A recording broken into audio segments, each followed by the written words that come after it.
नमस्कार, खबर भारत देख रहे हैं आप और मैं हूं आपके साथ राखी और हमारे खास कार्यक्रम कृषि मंथन में आप सभी का स्वागत है। देखिए, हमारे इस खास कार्यक्रम में हम बात करते हैं कृषि से संबंधित जो भी चीज़ें आती हैं। यदि कृषि को कैसे लाभ का धंधा बनाया जाए, किन फसलों को यदि फसलें हैं तो वो सीज़न के हिसाब से किस चीज़ को आप अभी वर्तमान में उपयोग कर रहे हैं या किन फसलों को लगा रहे हैं, उनको आप किस तरीके से अच्छा रख सकते हैं और कैसे कृषि को आप लाभ का धंधा बनाएं। हम इस पूरा कहीं ना कहीं कृषि को लेकर बात करते हैं और हमारे साथ इस खास प्रोग्राम में एक विशेषज्ञ भी होते हैं और आज हमारे साथ नवीन पटेल जी हैं जो कि विशेषज्ञ हैं, तुलसा एग्रीटेक के भी हैं। नवीन जी, बहुत स्वागत हमारे इस खास कार्यक्रम में जुड़ने के लिए। नवीन जी, सबसे पहले तो मैं यही जानना चाहूँगी कि हम यदि कृषि की बात करें तो मुझे लगता है पूरे भारत देश की बात होती है और कृषि ऐसा है कि कहीं ना कहीं करोड़ों लोग जो हैं उनका भोजन इन तमाम चीज़ों पर डिपेंड करता है। मतलब एक बहुत बड़ा दायरा है कृषि का। क्या लगता है इतना बढ़ रहा है और इतना बढ़ा है और ऐसी कौन सी चीज़ें हैं कृषि से संबंधित जो लोगों को पता होनी चाहिए? जी, राकेश जी बिल्कुल सही कहा आपने। हमारा जो देश है वो कृषि प्रधान देश है और मैं शुरुआत अपनी इस बात से करना चाहूँगा कि खेती किसानी को लेके किसानों के बीच में आज की डेट में जो ट्रेंड चला आ रहा है कि जैसे कि जो दादाजी ने खेती करी, फिर उनके पिताजी ने खेती करी, फिर बच्चा जो खेती कर रहा है आज की डेट में, तो मेरे ख्याल से हर क्षेत्र में एक अपडेट होने की आवश्यकता है। और कृषि भी आज की डेट में अपने आप को एक अपडेट क्षेत्र में मतलब मांग करता है उस क्षेत्र में कि अपडेट किया जाए उसको। और काफ़ी हद तक मतलब आज के अगर ट्रेंड देखा जाए तो जो वैज्ञानिक तौर पे जो खेतियाँ हो रही हैं उसमें कई लोग सक्सेस भी हैं। अब जैसे एग्जांपल अगर अपन लेना चाहें उसमें कि जैसे आज पहले के जो किसान थे वो साल में 2 फसलें लिया करते थे और 2 फसलों में भी उनका ये होता था कि जो किसान हुआ करता था उसकी सारी पूर्तियां उस समय हो जाया करती थी 2 फसलों की। लेकिन आज की डेट में आज किसान 3 फसल ले रहा है लेकिन तो भी कर्जे में है। तो उसका मुख्य कारण मेनली यही है कि आज अपन लागत तो लगा रहे हैं लेकिन उसका आउटपुट क्या निकल रहा है, कैसे निकल रहा है, उसके बारे में नहीं सोच रहे हैं।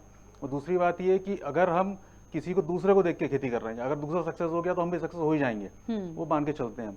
जबकि मेरा सोचना ये है कि अगर आप सही तरीके से सोच समझ के एक्सपीरियंस लेके ट्रेनिंग लेके अगर आप खेती करते हैं तो डेफिनेटली 99% आप सक्सेस होते हैं। जैसे देखा जाए कि हमारे यहाँ जो धान की खेती होती है, धान की खेती में हजारों लीटर पानी खर्च होता है, जबकि उसको करने का दूसरा तरीका भी है, मल्चिंग के द्वारा हम कर सकते हैं जिसमें पानी की बचत भी होती है, खरपतवार की बचत भी होती है, कीटनाशक भी कम होते हैं।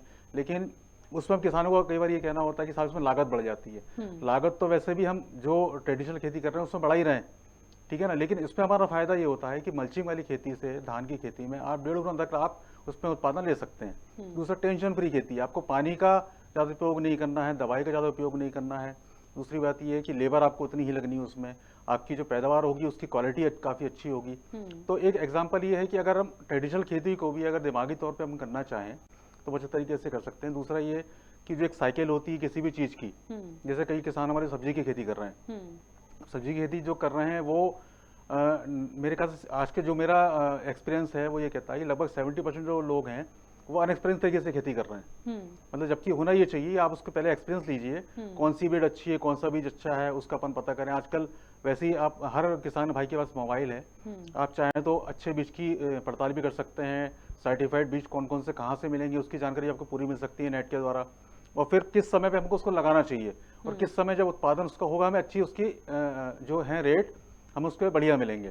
तो कुल मिला के ये कि अगर आप पढ़े लिखे तरीके से या आपने जो पढ़ाई करी है उसके एक्सपीरियंस के तौर पे या फिर मार्केट का ट्रेंड क्या है आज की डेट में उसको समझ के अगर आप खेती करते हैं तो डेफिनेटली ये लाभ का धंधा है आज की डेट में। बिल्कुल। अच्छा, आमतौर पर देखा गया है कृषि में बहुत सारी चीज़ें होती हैं। कुछ लोग अनाज के लिए फसल उगाते हैं, फलों की भी खेती होती है, मतलब फल यदि आप रखना चाहें तो फलदार वृक्ष भी लगा सकते हैं। दूसरा, फूलों की खेती भी होती है। इन तमाम चीज़ों में यदि देखा जाए तो सबका अपनी अपनी जगह क्या क्या महत्व है और कितनी मेहनत होती है उनके पीछे, कि मतलब फूलों के लिए भी उनका प्रॉपर सब चीज़ें उसके लिए भी लगती हैं, अनाज की फसलें लगा रहे हैं उसके लिए भी होती है, फलदार वृक्ष लगा रहे हैं उसके लिए भी होती हैं। नहीं देखिए उसमें हर चीज़ का क्राइटेरिया अलग होता है, मतलब हर चीज़ की प्रक्रिया अलग होती है। अब कई बार उसमें दूसरी चीज़ ये भी रहती है किसान कितनी लागत लगा सकता है, उसके ऊपर भी डिपेंड करता है कि जैसे मान के चलिए अगर कोई फूलों की खेती करते या फलों की खेती करते हैं ओपन में तो आप कितने एकड़ में उसको लगा रहे हैं, किस तरीके से लगा रहे हैं, कौन सा बीज लगा रहे हैं, उस पर डिपेंड करता है। दूसरा ये कि वो जो आप फसल लगा रहे हैं उसकी सेलिंग आप कैसे करेंगे, उस पर भी डिपेंड करता है कि अगर आपके पास मार्केट आपके आसपास ही है तो अच्छी बात है, नहीं तो आप उसको दूसरी जगह एक्सपोर्ट करके या मार्केट बना के कैसे बेचेंगे, उस पर भी डिपेंड करता है। तो रकबे से मतलब ये है कि अगर आप ट्रेडिशनल खेती भी अगर कर रहे हैं तो वो रकबा भी उस पर डिपेंड करता है कि आप गेहूं लगा रहे हैं, धान लगा रहे हैं, क्या लगा रहे हैं। और जैसे मैंने आपको बताया मल्चिंग के द्वारा अपन लगा सकते हैं उस चीज़ को। धान की खेती हो गई अपनी, गेहूं का तो खैर ट्रेडिशनल जो चला आ रहा है वही है, और गेहूं की खेती में ज़्यादा मेहनत लगती भी नहीं है। अब जैसे फूलों की अगर बात करते हैं तो फूलों के लिए नेट हाउस है, पॉली हाउस है, उसके लिए उसकी ज़रूरत पड़ती है, क्योंकि ये फसलें ऐसी हैं इनको बहुत ज़्यादा बचाने की और एटमॉस्फेयर की ज़रूरत पड़ती है, जो कि पॉली हाउस और नेट हाउस से कंट्रोल हो जाता है। उसमें यह भी रहता है कि आपकी लागत क्या है, आप कितनी लागत लगा सकते हैं। हालांकि सरकार जो गवर्नमेंट ऑफ इंडिया है, भारत सरकार है, इस पर किसानों को सब्सिडी भी देती है कि जैसे अगर आप लागत लगाते हैं तो मान के चलिए 50% सब्सिडी उसमें होती है। और अगर आप उसमें लागत लगा रहे हैं तो ये मान के चलिए आप लगभग 15 से 20 लाख नेट इनकम एक एकड़ से कमा सकते हैं। लेकिन उसमें भी वही चीज़ है कि आप किस तरीके से उसको मैनेज कर रहे हैं। मैनेजमेंट एक मेन चीज़ होती है, किसी भी चीज़ को करने में आपका मेन मैनेजमेंट एक वो होती है कि अगर आप ओपन फील्ड में भी कर रहे हैं तो उसका मैनेजमेंट आपका कैसा है, आप क्या टाइमली उसको दे रहे हैं, क्या नहीं दे रहे हैं। ऐसी पॉली हाउस में है, अगर आप उस पर ध्यान दे रहे हैं तो डेफिनेटली 100% लोग उसमें सक्सेस भी हैं। जैसे अगर देखा जाए अपन बात करें महाराष्ट्र की, तो सबसे ज़्यादा महाराष्ट्र पॉली हाउस है आज की डेट में। वहाँ के लोग समझ चुके हैं कि हमें ट्रेडिशनल खेती से जितना फायदा नहीं उतना हमें पॉली हाउस से फायदा है। तो छोटा किसान है तो वो भी आज की डेट में लोन लेके कैसे भी करके अपना एक एकड़ का भले ही हो, लेकिन वो नेट हाउस पॉली हाउस को ही ज़्यादा प्रेफर करता है, क्योंकि उसको मालूम है कि मैं ये सब्जी मेरा उत्पादन इससे 3 गुना बढ़ जाएगा। दूसरा मेरे पास मार्केट है, जहाँ पर उत्पादन ज़्यादा होता है, क्वालिटी अच्छी होती है, वहाँ अपने आप मार्केट बन भी जाता है। कभी ये भी देखने को मिलता है। दूसरा ये होता है कि अगर आप उत्पादन ज़्यादा बढ़ा लेते हैं, जैसे आज आप देखिए मध्य प्रदेश में धान का रकबा बहुत ज़्यादा बढ़ गया है, तो धान के रेट कम हो गए। पहले यही जो धान की जो फसल होती थी वो लोग 4200-4300 का रेट हुआ करता था, आज 1900-1800 का रेट में किसान उसको बेचता है। तो जो मार्केट की एक जो डिमांड एंड सप्लाई वाला जो फॉर्मूला चलता है वो हमेशा चलेगा, आज भी है, कल भी रहेगा। अगर आपकी डिमांड ज़्यादा है और उसकी उत्पादन अगर कम है तो डेफिनेटली आपको उसको वैल्यू मिलेगी, और उसका अगर रकबा बढ़ा लेंगे आप तो आपको उसकी कीमत नहीं मिलेगी। तो मेरा मानना ये, मेरा पर्सनल सजेशन ये है कि आप किसान को कभी भी भेड़ चाल में नहीं चलना चाहिए कि इसने ये क्या क्या, आप थोड़ा लीक से हट के काम करें। अगर आप सब्जी पे भी जाते हैं तो भी अच्छा उत्पादन कर लेंगे। और मेरे ख्याल से सबसे अच्छा तरीका ये होना चाहिए, अगर आपको 10 एकड़ के आप किसान हैं तो आप 2 एकड़ में सब्जी लगाएं, बाकी में ट्रेडिशनल खेती करें, या अगर आपके पास अगर लागत लगाने के लिए और है, 1 एकड़ का आप नेट हाउस या पॉली हाउस में लगाए काम करें, तो उसमें ये होगा आपकी एक साइकिल बन जाएगी। ट्रेडिशनल खेती से आपकी इनकम हो ही रही है, जो आपको होना ही है। सब्जी में आपकी एक साइकिल बन जाएगी कि सब्जी से आपकी रेगुलर इनकम हफ्ते दर हफ्ते, 15 दिन में, 20 दिन में, महीने में आपकी इनकम आती रहेगी। पॉली हाउस से आपके सालाना टर्नओवर 15 से 20 लाख का हो जाएगा। तो ऐसे इस तरीके से अपन क्या है कि 10 एकड़ के रकबे में भी अपन आराम से 20-25 लाख रुपए, 30 लाख रुपए कमा सकते हैं। बिल्कुल, यानी कहीं ना कहीं ये एक समझ की बात होती है, और उसको करने का प्रयास करेंगे, जब समझेंगे तब उन चीज़ों को आप बहुत अच्छा वर्कआउट कर सकें। देखिए, और ये चर्चा भी हम इसीलिए रखते हैं इस खास कार्यक्रम में कि कहीं ना कहीं जो एक्सपर्ट होते हैं वो आपको गाइड करेंगे कि आप किस तरीके से इन चीज़ों को कर सकते हैं। क्योंकि कई बार ये भी हो जाता है कि आप सिर्फ एक ही फसल कर रहे हैं और दूसरी चीज़, कभी मान लीजिए आपदा आ जाती है, बारिश हो जाती है, तो सब कुछ बर्बाद होता है। तो कम से कम आप 2-3 चीज़ों को करते हैं जिनसे आपदा को बहुत ज़्यादा फर्क ना पड़े। फसलें कोई भी हो खराब होती हैं, लेकिन ज़्यादातर ये देखा गया है कि अनाज की फसलों को छोड़कर दूसरे चीज़ों की बात की जाए तो उन पर बहुत ज़्यादा असर नहीं पड़ता। तो कम से कम कुछ आपकी इनकम होगी, आप एकदम से नहीं बैठ सकते हैं। अच्छा, हम हमेशा देखते हैं नवीन जी कि बहुत सारी खाद और यूरिया और भी बहुत सारी चीज़ें होती हैं जो एक फसल को बहुत अच्छा करती हैं। इनकी कितनी डिमांड होती है और इनकी कितनी ज़्यादा आवश्यकता है, किस तरह की चीज़ें हैं जो यूज़ करना चाहिए?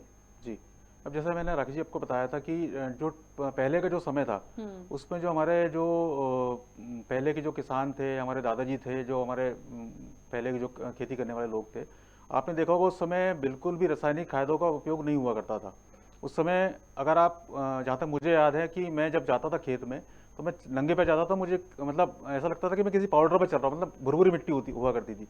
आज अगर आप जाएंगे किसी खेत में, आप नंगे पैर नहीं चल सकते, उसमें जमीन इतनी हार्ड हो चुकी है। उसका मुख्य कारण यही है कि हमने उत्पादन बढ़ाने के लिए, अपनी आय बढ़ाने के लिए ज़मीन को इतना हार्ड कर दिया है कि वो आज की डेट में ये समझ लीजिए कि वो सिर्फ आपको उत्पादन तो दे रही है, लेकिन उसकी उर्वरक क्षमता और वो सब चीज़ें, उससे उसका नुकसान हो रहा है।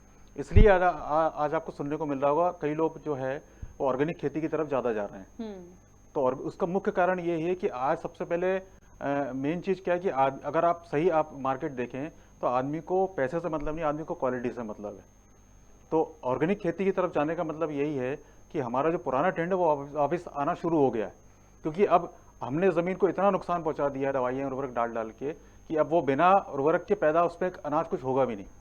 तो मेरा मानना ये है कि जो भी किसान भाई आज की डेट में दवाइयों से खेती कर रहे हैं या उर्वरक या डीएपी का इस्तेमाल करते हैं, उनका एक पर्सनल सजेशन मेरा ये है कि धीरे धीरे वो एक ऑर्गेनिक की तरफ अपनी ज़मीन को ले जाएं। 1 एकड़ 2 एकड़ करके एक साल आपको एक फसल आप ना लें, क्योंकि ज़मीन छोड़ने के भी कई फायदे होते हैं। अगर आप 3 फसल ले रहे हैं, आप 2 फसल ले लें और अगर कुछ समय के लिए आप एक फसल की ज़मीन को छोड़ते हैं तो ऑटोमेटिकली उस ज़मीन की उर्वरक क्षमता बढ़ जाती है खाली छोड़ने पर। सीधा सा प्रकृति का एक नियम होता है कि अगर जितना आप जिस चीज़ को समय देंगे उतना वो आगे बढ़ने की कोशिश करता है। तो आज की डेट में जो जैसे होता है कि एक तरीके से अगर आप कोई भी दवाइयों का उपयोग करते हैं तो वो भी एक तरीके का वायरस होता है, वो आपके साथ 5 बीमारी और लेकर आता है। पता लगा हमने उससे उत्पादन तो बढ़ा लिया, पता लगा 2 बीमारी और आ गई, तो साल दर साल 3-4 बीमारियां बढ़ जाती हैं। कभी इल्ली पड़ जाती है, कभी महू लग जाती है, कभी ये हो जाता है। तो वो मेनली कारण जो हम दवाई उपयोग करते हैं उसके कारण ही होता है कि जमीन उसको उपयोग अपने ऑब्जर्व तो कर लेती है लेकिन उससे एक नई बीमारी पैदा कर देती है। और हमारा जो आज के में अनाज जो हम लोग खाते हैं, जैसे कि मैंने देखा कई क्षेत्र में किसान ऐसे हैं जो अपने घर के लिए खुद ही ऑर्गेनिक दाल चावल और गेहूं पैदा करते हैं। उसका उत्पादन जरूर कम होता है कि अगर अपन माने एवरेज तो धान का अगर अपन ऑर्गेनिक अगर एवरेज माने तो वैसे किसान 25 कुंटल तक निकाल लेते हैं, लेकिन ऑर्गेनिक अगर आप जाएंगे तो 10 से 12 कुंटल ही निकलता है। लेकिन उसकी क्वालिटी में और दवाई वाली क्वालिटी में जमीन आसमान का फर्क होता है और उससे सेहत को भी नुकसान नहीं होता है। तो आज अगर देखा जाए तो इंटरनेशनल मार्केट में या जो बड़े कंट्रीज हैं उसमें इंडिया से बहुत सारे लोग जो ऑर्गेनिक खेती कर रहे हैं उनकी डिमांड ज़्यादा है। अगर आप 12 कुंटल भी धान निकाल लेते हैं, उसको अगर आपका मान के चलिए अगर 7,000 का रेट भी आपको ऑर्गेनिक का मिल रहा है और अगर आप 25 कुंटल में 1700-1800 के रेट में भी कर रहे हैं, तो अगर आप देखा जाए तो उसमें अल्टीमेटली नुकसान आपका दवाई वाली खेती में ज़्यादा है, क्योंकि इसमें उत्पादन तो आपने बढ़ा लिया लेकिन उसकी क्वालिटी आपने मेंटेन नहीं करी है। बिल्कुल। अच्छा, वर्तमान में अभी हम बात करें सीजन के हिसाब से भी यदि चलें तो कौन सी फसलें ऐसी हैं जिनका इस वक्त पे सबसे अच्छा मौसम होता है और उसके लिए एक्स्ट्रा में क्या किया जा सकता है? देखिए, इस समय अगर देखा जाए तो अब जैसे ये तो खैर अपना धान का समय तो खत्म हो गया, गेहूं की खेती शुरू हो गई है। इसके अलावा जैसे अगर आप चाहें तो अभी इस समय शिमला मिर्च का सीजन काफी अच्छा है। अगर जो किसान शिमला मिर्च लगाना चाहे कवर्ड खेती में, तो हालांकि वो नेट हाउस पॉली हाउस में रखती है। उसके अलावा जैसे आलू का उत्पादन अगर आप करना चाहें तो आलू का भी अभी अगर आप हालांकि वो लगभग 6 महीने की खेती होती है, लेकिन उसमें ऐसा ही अगर आप किसी मतलब भुरभुरी आपकी ज़मीन है या रेतीली ज़मीन है तो उसके लिए आलू की खेती सबसे अच्छी बेस्ट है आज इस समय में। आप अभी लगाएंगे तो ये कटेगी आपकी मार्च के महीने में। और ये मान लीजिए लगभग अगर अच्छे से इसकी आप पैदावार लेते हैं, अच्छा बीज डालते हैं, तो लगभग 1.5 से 2 लाख रुपए पर एकड़ आपकी इनकम इसमें फिक्स हो जाती है। बाकी सब्जी की साइकिल होती है। शिमला मिर्च जैसे मैंने आपसे कहा शिमला मिर्च का सीजन आ चुका है, कई लोग वैसे लगा चुके हैं। वैसे एक्चुअल सीजन उसका होता है सितंबर में, अभी अक्टूबर स्टार्ट अपना खत्म होने जा रहा है। तो ये जो आपकी क्रॉप आएगी ये आपकी आएगी नवंबर एंड में, दिसंबर में आएगी। ठंड के समय में शिमला मिर्च की डिमांड बढ़ जाती है, तो इसमें आपको आराम से 150 से 200 रुपए पर किलो के हिसाब से आपको इसका उत्पादन का पैसा मिल जाता है इजीली। और इसकी डिमांड भी काफ़ी है कि अगर आप देखें तो जितने भी आज की जैसे जो भी सब्जियां बनती हैं ढाबे पे, मॉल में या बड़े बड़े होटल्स में, बिना शिमला मिर्च के कोई नहीं होता। सलाद में काफी अच्छा यूज होता है। इस तरीके से अगर आप देखें तो ये जो सीजन है, आलू शिमला मिर्च हो गया हमारा, मिर्ची हो गई, हरी मिर्च हो गई, उसके लिए काफी अच्छा सीजन है। बिल्कुल। अच्छा, एक बात हमने और देखी, सीजनेबल सब्जियां भी बहुत महत्वपूर्ण होती हैं। तो ये जो सीजनेबल सब्जियां आती हैं, जैसे हम ठंड में अभी शिमला मिर्च की बात कर लें, मटर हो गई है और आप देखिए मेथी की भाजी हो गई है, तो इन सब के लिए कितना पहले से काम करना होता है? मतलब एक अच्छी फसल ठंड में आप उतना प्रॉफिट भी कमा लें, और सीजनेबल सब्जियां मैं इसलिए बोल रही हूँ कि ठंड में सबसे ज्यादा 2-3 महीने आप काफी अच्छा उनको वो कर सकते हैं। तो इसके लिए कितने पहले से काम करना होता है? देखिए, कोई भी फसल का हम अगर डिसाइड करते हैं हमें ये फसल लगानी, तो उसके लिए कम से कम आपको महीने भर पहले से उसकी प्लानिंग कर लेनी चाहिए कि हमें कौन सा बीज लगाना है, हमारा खेत उसके लिए कितना तैयार है, और हम क्या क्या बीमारियां इसमें हो सकती हैं, कौन कौन सी दवाइयां हमें इसमें डालनी है। दूसरी, पानी की पर्याप्त मात्रा हमारे खेत में है कि नहीं है, लेवल है कि नहीं है। और मेरे हिसाब से जो सब्जी की खेती हमारे किसान भाई जो कर रहे हैं वो बेड पर खेती करें तो ज़्यादा अच्छा है, बेड बनाकर। क्योंकि उसमें क्या होता है, एक तो आपकी जो खरपतवार है उससे आप बच जाते हैं, दूसरा ये कि बेड में आपको जो पानी सोखने की क्षमता होती है प्लेन खेत की अपेक्षा उसमें 50% बढ़ जाती है। तो इस समय मान के चलिए अगर आप 1 महीने पहले उसकी प्लानिंग कर लेंगे तो आपका खेत अगर तैयार नहीं है तो आपको पर्याप्त समय भी मिल जाता है कि मुझे अगर बेड मेरे खेत में नहीं बने तो मैं उसका बेड बना लूँ, ठीक है। बीज मेरे पास अगर नहीं तो बीज का मैं पता कर लूँ मार्केट में कौन सा बीज अच्छा चल रहा है। दूसरा ये कि मेरी फसल जो है किस महीने में किस समय ये निकलेगी, उस समय मार्केट का ट्रेंड क्या होगा, इसकी प्लानिंग मेरे हिसाब से किसान को महीने भर पहले कम से कम कर लेनी चाहिए। बिल्कुल जी। अच्छा, एक चीज़ और है, किसी भी खेती के लिए जैसे कि आपने एक टाइम भी बताया कि उसके लिए डिपेंड करता है आप कितने समय से काम कर रहे हैं, किन चीज़ों का उपयोग कर रहे हैं। और जब फसल को काटने की बारी आती है या सब्जियां हैं जब उनको सेल आउट की बारी आती है, तो एक चीज़ से आजकल सभी लोग किसान, हमने बड़े बड़े आंदोलन देख लिए। हमने हमेशा देखा है चाहे बहुत अच्छा उत्पादन हुआ हो या किसी को थोड़ा सा लॉस भी हुआ हो या उत्पादन अच्छा नहीं हुआ, कई बार यदि बारिश हो जाती है तो लोगों का बहुत नुकसान होता है। ऐसी स्थिति में कैसे उसको वो कंट्रोल कर सकते हैं? कई बार उनको वो रेट नहीं मिल पाता है, तो इन चीज़ों के लिए वो क्या कर सकते हैं? देखिए, उन सब चीज़ों के लिए भी मेरा मानना ये कि अब जैसे मैंने आपको शुरुआत से बताया कि अगर आप मैनेजमेंट तरीके से खेती करेंगे तो आपको नुकसान उसमें नहीं होगा। अब होता यही है कि किसान जब फसल में मेहनत कर लेता, लागत लगा देता है, वो फसल जब हो जाती है तो उसको वो रेट के पीछे पड़ जाता है कि मुझे ये रेट मिलना चाहिए उसमें। अब उसमें भी देखिए कई चीज़ें होती हैं। आज हम मान के चलिए जो भी फसल करते हैं उसमें ये मान के चलिए कि लगभग 3 पार्ट होते हैं। एक पार्ट होता है सबसे टॉप क्वालिटी के माल का, सेकंड पार्ट होता है हमारा मीडियम क्वालिटी का, थर्ड होता है जो एकदम जो लो, जो फसल बिगड़ जाती है या जो दाने छोटे रह जाते हैं, फल छोटे, सब्जी छोटी रह जाती है, उसका होता है। तो आज की डेट में भी कई ऐसे मेरे मतलब परिचित किसान हैं जो कि प्रोसेस करके अपने माल को बेचते हैं। और प्रोसेस करके माल को बेचने में फायदा ये होता है कि जो आपका टॉप ग्रेड का एक क्वालिटी का जो माल होता है उसके रेट आपको काफ़ी अच्छे मिल जाते हैं और सेकंड कैटेगरी ग्रेड के माल को थोड़ा सा कम मिलता है। लेकिन ऑन एवरेज अगर आप माने तो आपका जो फसल है उसका आपको सही रेट मिल जाता है। लेकिन उसके लिए आपको तैयारी खुद ही करनी होती है, थोड़ा सा लेबर उसमें कॉस्ट बढ़ जाती है, लेकिन अगर देखा जाए तो वो लेबर कॉस्ट आपकी जो रेट होता है उसमें कवर हो सकती है। तो मेरा ये कहना है कि आप अगर रेट लेना चाहते हैं तो आप पहले क्वालिटी मेंटेन करें, क्योंकि रेट आपको मिलेगा क्वालिटी का मिलेगा। किसान ये सोचता है कि मैंने जो फसल उगाई है, ट्रेडिशनल खेती में मैं जैसे करता हूँ कि भाई मिट्टी आ रही है, भूसा आ रहा है, जो भी आ रहा है मेरा सब तुल जाएगा, मेरा सब्जी का मेरे को रेट मिल जाएगा। लेकिन कुछ चीज़ें ऐसी, सब्जी का मामला ऐसा है कि सब्जी में जो भी व्यापारी होगा, थोक व्यापारी होगा या बड़ा व्यापारी होगा, वो क्वालिटी देख के माल आपसे, क्योंकि उसको भी आगे उसको बेचना है। तो अब क्वालिटी का अगर आप माल लेंगे तो आपको रेट भी पर्याप्त देगा और वो क्वालिटी वाला माल जब ग्राहक के पास जाएगा तो वो भी संतुष्ट हो जाएगा। जी, ठीक है। एक बात यहाँ पे बहुत महत्वपूर्ण है, मुझे लगता है सभी को पता होनी चाहिए कि जिस तरीके से एक क्वालिटी वाइज काम करने की बात होती है, सब लोगों को क्वालिटी पसंद होती है, वैसी कृषि में भी होता है। आप जितना अच्छा अपनी फसल को रखेंगे, जितनी अच्छी उसकी पैदावार होगी, वो उतने अच्छे आपको उसके रेट मिलेंगे। और सही बात है, ये बहुत इंपॉर्टेंट है बात यहाँ पर जो नवीन जी ने बताई है कि 3 पार्ट होते हैं। एक तो नंबर 1 की क्वालिटी, मीडियम और लो, क्योंकि होता है कई बार कि प्रॉपर तरीके से उन चीज़ों को यदि सॉर्ट आउट करके आप मार्केट में ला रहे हैं तो आपको उस हिसाब से उसका रेट मिलेगा। लेकिन यदि सब मिक्सअप करेंगे तो ना तो आपको प्रॉफिट हो पाएगा, ना बहुत लॉस हो पाएगा। लेकिन वो ऐसी चीज़ें क्या होती हैं, क्योंकि जो खरीद रहे होते हैं और जो ले रहे होते हैं वो भी तमाम चीज़ों को देखते हैं, क्योंकि उन्हें भी आगे सेल आउट करना होता है। बिल्कुल सही बात है।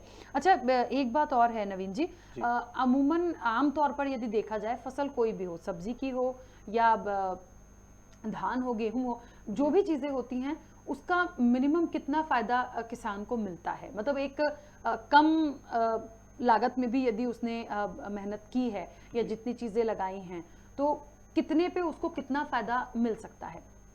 देखिए, आज हम ट्रेडिशनल खेती की अगर बात करें तो लागत तो किसानों की बढ़ गई है, क्योंकि मैंने आपको बताया कि हमने दवाई डालकर के ज़मीन को इतना आदी कर दिया है दवाइयों के लिए कि वो हर साल हमको एक नई दवाई का खर्चा उसमें बढ़ जाता है। लेकिन फिर भी अगर देखा जाए आज के ट्रेंड की अगर हम बात करें तो अगर किसान मान के चलिए उसमें 100 रुपये की लागत लगा रहा है, एग्जाम्पल अपन लेते हैं 100 रुपये का, एक 100 रुपये की अगर वो लागत लगा रहा है तो मेरे हिसाब से आज भी उसको 140 रुपये का 40% उसमें प्रॉफिट है, अगर वो प्रॉपर तरीके से करता है। क्योंकि आप ये देखिए कि आज की डेट में जो इंफ्रास्ट्रक्चर हमारा जो है मंडियों का है या रोडों का है वो काफ़ी अच्छा है। इस समय आपको ज़्यादा परेशानी नहीं होती माल अपना मंडी तक ले जाने में, या आपको दवाइयों के लिए कोई परेशान नहीं होना पड़ता कि दवाई नहीं मिल रही है। हाँ, डीएपी में थोड़ा सा शॉर्टेज पड़ जाती है, लेकिन वो भी इतना कोई बड़ी परेशानी नहीं है, समय पर सबको सब चीज़ मिल जाती है। तो मेरा ये कहना है इसमें कि अगर आप उसमें ये मान के चलिए कि अपना सीधे तौर पे अपन ये माने कि 100 रुपये अगर अपन लगाते हैं तो लगभग 140 रुपये का प्रॉफिट आपको आज भी ट्रेडिशनल खेती में मिल जाता है। लेकिन मैनेजमेंट की बात मैं फिर कहूँगा कि मैनेजमेंट आपका प्रॉपर होना चाहिए। अगर आप भगवान भरोसे खेती करेंगे, आप सोचेंगे भाई मैंने बीज बो दिया, पानी दे दिया, दवाई पे ध्यान, बीमारी पे ध्यान नहीं दिया, तो उसकी कोई गारंटी नहीं है। लेकिन फिर भी आज की डेट में जो सक्सेस किसान है, भले कितना बड़ा किसान कितना छोटा किसान हो, जो खेत पे आज की डेट में खुद जाके अगर देख रहा है कि मेरी फसल कैसी है, उसमें कोई बीमारी तो नहीं है, इस पौधे को किस चीज़ की ज़रूरत है, मुझे क्या देना है क्या नहीं देना है, उसकी अगर ध्यान अगर आप रखते हैं तो डेफिनेटली आज भी खेती प्रॉफिट का धंधा है। बिल्कुल, और इसीलिए हम लोगों को कृषि में कई अवार्ड भी मिले हैं। ठीक है, चलते चलते नवीन जी कुछ कहना चाहते हैं किसानों के लिए, और जो लोग नहीं कर रहे हैं या इस चीज़ को शुरू करना चाहते हैं या कुछ डेवलपमेंट करना चाहते हैं अपनी कृषि में, तो उनके लिए कोई सुझाव या कोई उनके लिए संदेश? मेरा बस आखिरी में सभी से किसान भाइयों से ये कहना है कि अगर आप जो भी खेती कर रहे हैं उसको सोच समझ के, ट्रेनिंग लेके, बाकायदा सीख के खेती करें। कोई मतलब आप ऐसा ना सोचें कि हमने किसी से कुछ सीखा। देखिए, अधूरा ज्ञान महाकल्याण वाली जो कहावत है बिल्कुल सही है कि हमने किसी से थोड़ा बहुत ज्ञान लिया, उसके बाद हमने खेती करना शुरू करा, ठीक है ना, पता लगा उसमें हम क्या होता है, उलझ जाते हैं बीच में जाके कि हमने किसी से सीखा, यार उनने ये काम ऐसे करा था लेकिन हमारा काम तो बिगड़ रहा है। तो वो मेरा कहने का मतलब कुल मिला के यही है कि आप जो भी चीज़ कर रहे हैं उसको मैनेजमेंट तरीके से, ट्रेनिंग लेके, सोच समझ के, आज की डेट में सब चीज़ गूगल पे, यूट्यूब पे हर चीज़ अवेलेबल है आपके लिए। आप कोई भी खेती करना चाहते हो, मतलब डे 1 से लेके एंड डे तक आपको पूरी प्रक्रिया मिल जाती है देखने को कि भाई ये चीज़ ऐसे पैदा होगी, इसमें ये बीमारी आ सकती है, इसमें ऐसा हो सकता है। उसके अलावा बहुत सारे हमारे जो एग्रोनॉमिस्ट हैं जिनके नंबर्स भी मतलब गूगल पे आप डालेंगे तो मिल जाएंगे आपको, उनसे भी व्हाट्सएप पे आप सलाह ले सकते हैं। अगर कोई नई बीमारी लगती है, पौधा स्वस्थ नहीं है और आपको लगता है कि नहीं यार मुझे इसमें कुछ समझ में नहीं आ रहा है, तो अपन उनसे व्हाट्सएप के जरिए फ़ोन लगा के हम उनसे फ्री सलाह भी ले सकते हैं। तो मेरा मानना यही है किसान भाइयों से कि अगर आप इस युग में अगर खेती कर रहे हैं तो कम से कम मैनेजमेंट तरीके से, पढ़े लिखे तौर पर खेती करें और बड़ा सोच के खेती करें कि मुझे अपना माल जो है क्वालिटी वाला पैदा करना है और मुझे इसका ये रेट चाहिए। अगर आप जिससे खेती करेंगे तो डेफिनेटली आप सक्सेस होंगे आज के रेट में। बिल्कुल, चलिए मुझे लगता है बहुत अच्छे सुझाव हैं और बहुत अच्छे पॉइंट्स क्लियर किए हैं नवीन जी ने। नवीन जी बहुत शुक्रिया, आप हमारे इस खास कार्यक्रम में जुड़े।